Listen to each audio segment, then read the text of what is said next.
Cowardice and worry. Cowardice is a much more prolific source of worry than most people imagine. There are many varieties of cowardice, all tracing their ancestry back to fear. Fear truly makes cowards of us all. There are the physical cowards, the social cowards, the business cowards, the hang on to your job cowards, the political cowards, the moral cowards, the religious cowards, and 57, nay, 101 other varieties. Each and all of these have their own attendant demons of worry. Every barking dog becomes a lion ready to tear one to pieces, and no bridge is strong enough to allow us to pass over in safety. No cloud has a silver lining, and every rainstorm is sure to work injury to the crops rather than bring the needful moisture for their vivification. What a piteous sight to see a man who dares not express his honest opinions, who must crawl instead of walk upright in the presence of his employer, lest he lose his job. How his cowardice worries him, meets him at every turn, torments him, lest some incautious word be repeated, lest he say or do the wrong thing.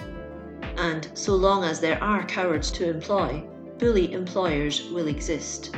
Nay, the cowardice seems to call out bullying qualities.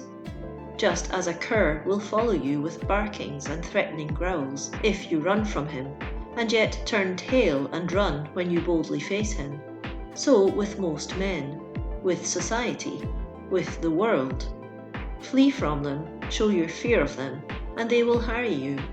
But boldly face them, they gentle down immediately, fawn upon you, lie down, or, to use an expressive slang phrase, come and eat out of your hand. How politicians straddle the fence, refrain from expressing their opinions, deal in glittering generalities, because of their cowardly fears. How they turn their sails to catch every breath of popular favour. How cautious, politic, wary they are, and how fears worry and besiege them whenever they accidentally or incidentally say something that can be interpreted as a positive conviction. And yet men really love a brave man in political life, one who has definite convictions and fearlessly states them, who has no worries as to results but dares to say and do things only of which his conscience approves. No matter how one may regard Roosevelt, cowardice is one thing none will accuse him of. He says his say, does his will, expresses himself with freedom upon any and all subjects, let results be as they may. Such a man is free from the petty worries that beset most politicians. He knows nothing of their existence. They cannot breathe in the free atmosphere that is essential to his life. Like the cowardly cur, they run away at his approach.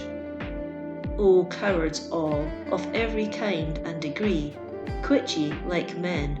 Be strong and of good courage, dare and do, dare and say, dare and be. Take a manly stand, fling out your banner boldly to the breeze. Cry out, as did Patrick Henry, give me liberty or give me death. Or as that other patriot did, sink or swim, survive or perish, I give my hand and my heart to this vote. Do the things you are afraid of. Dare the men who make cowards of you. Say the things you fear to say, and be the things you know you ought to be. And it will surprise you how the petty devils of worry will slink away from you. You will walk in new life, in new strength, in new joy, in new freedom. For he who lives a life free from worries of this nature has a spontaneity, a freedom, an exuberance, an enthusiasm, a boldness, that not only are winsome in themselves, make friends, open the doors of opportunity, attract the moving elements of life, but that give to their possessor an entirely new outlook, a wider survey, a more comprehensive grasp. Life itself becomes bigger, grander, more majestic, more worthwhile.